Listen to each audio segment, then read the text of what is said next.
Você sabe o que Deus quer para você? Qual é a vontade de Deus para você? Você sabe? Talvez você esteja dizendo: olha, a vontade de Deus é que eu seja um cantor gospel, que eu seja um pregador mundialmente conhecido,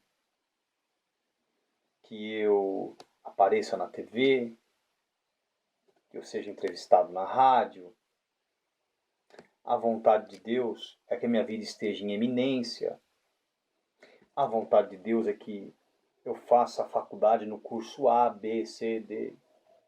A vontade de Deus é que eu more nos Estados Unidos por lazer, ou em qualquer outro país do mundo por lazer.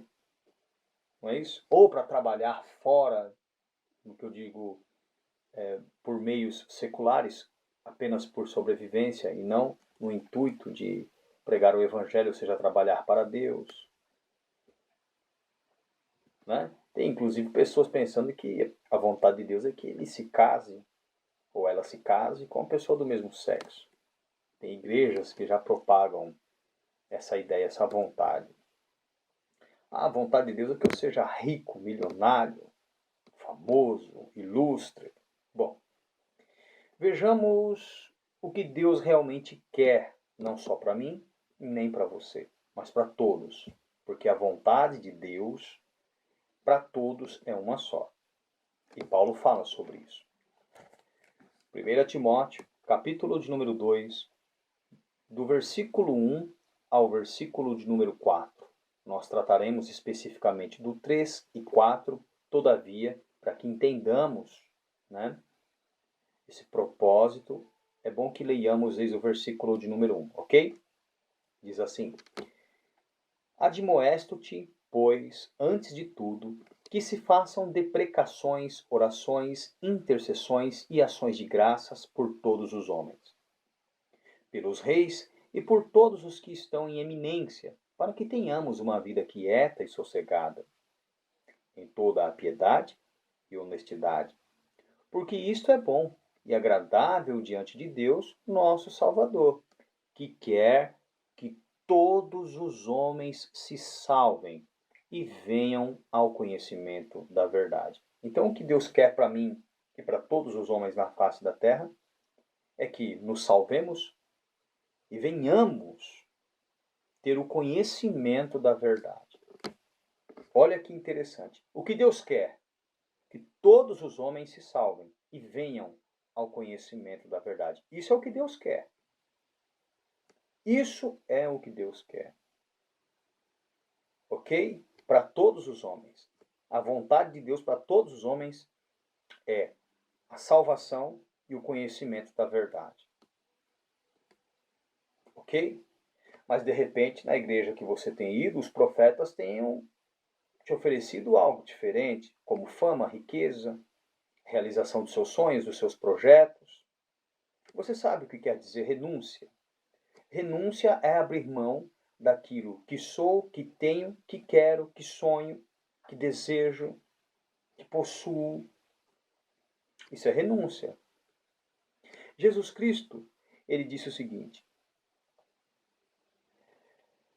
todo aquele que vem a mim, olha só, todo aquele que vem a mim, e não aborrecer, não chatear pai, mãe, irmão, esposa e filhos, e inclusive a sua própria vida, não pode ser meu discípulo. Para ser um discípulo de Cristo, eu vou chatear a mim mesmo, quanto mais as outras pessoas. Quanto mais as pessoas que convivem comigo, que não estão habituados em ver ou ver em mim o comportamento agradável a Deus. Ok? O comportamento de um salvo, de alguém que conhece a verdade, que tem aplicado, que tem vivido, que tem externado a verdade. Muitos dizem: olha, a vontade de Deus é boa, perfeita e agradável. Veja bem, a vontade de Deus é boa, perfeita e agradável. É a vontade dele. Então é agradável a quem? A mim ou a ele? Vejamos. Romanos capítulo de número 12, versículos de número 1 e 2. Rogo-vos, pois, irmãos, pela compaixão de Deus, que apresenteis o vosso corpo em sacrifício vivo. Tudo que é sacrificante é penoso. Tudo que é sacrificante é doído. Principalmente o sacrifício pessoal, que inclui uma renúncia muito grande. Ok? Então, olha, rogo-vos, pois, irmãos, pela compaixão de Deus, que apresenteis o vosso corpo em sacrifício vivo, santo e agradável a Deus. Não é a mim, é agradável a Deus. Ok? Que é o vosso culto racional. Então, o culto de quem pensa, de quem raciocina, é este. Que o indivíduo apresente o seu corpo em sacrifício vivo, santo e agradável a Deus, não a si mesmo. Não a si mesmo. Não é agradável a mim, é a Deus. Porque a vontade dele é boa, agradável e perfeita. Ok? Para ele, na visão dele, na ótica, na percepção dele. Não na minha. Para mim é sacrificante. Ok? E sacrifício requer renúncia. Sacrifício é doído, é penoso. Requer determinação, paciência, perseverança, persistência.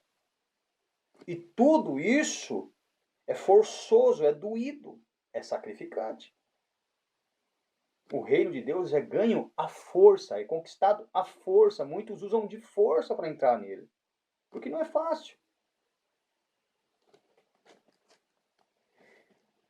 E não vos conformeis com este mundo, ou seja, não vivais mais em conformidade, de acordo com este mundo, mas transformai-vos pela renovação do vosso entendimento, para que experimenteis qual seja a boa, agradável e perfeita vontade de quem? De Deus. Não é minha vontade, é a vontade de Deus. A vontade de Deus é boa, agradável e perfeita. A vontade de Deus. Eu vou experimentar aquilo que agrada a Deus.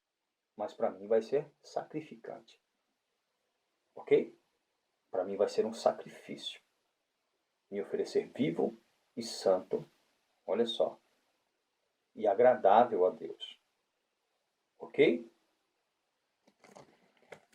Em 1 Tessalonicenses, capítulo de número 4, versículo de número 3, diz o seguinte: porque esta é a vontade de Deus, a vossa santificação. Então veja bem, qual é a vontade de Deus? Que é boa, agradável e perfeita. Qual é? A nossa santificação. Que vos abstenhais da fornicação, que cada um de vós saiba possuir o seu vaso, o seu corpo, em santificação e honra. Essa é a vontade de Deus, para a minha vida e para a sua. Ok? 1 Pedro, capítulo de número 4.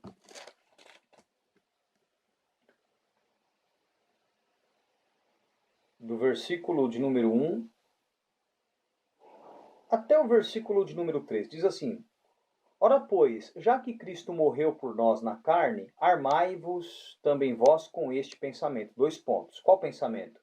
Que aquele que morreu na carne já está ou já cessou do pecado. Já está justificado do pecado ou já cessou, parou de pecar. Ok? Para que no tempo que vos resta na carne, nesse corpo, e não no sentido pejorativo, não vivais mais segundo as concupiscências, os desejos que regem a humanidade, as concupiscências dos homens, mas segundo ou de acordo a vontade de Deus. Ok? Segundo a vontade de Deus. Então, como eu e você temos que viver? De acordo ou segundo a vontade de Deus, que é boa, agradável e perfeita para Ele. É a Ele que eu tenho que agradar, não a mim mesmo, não aos que me cercam. Eu não posso pregar algo agradável aos homens. Ok? Não posso fazer promessas que Deus não fez, que Jesus não fez.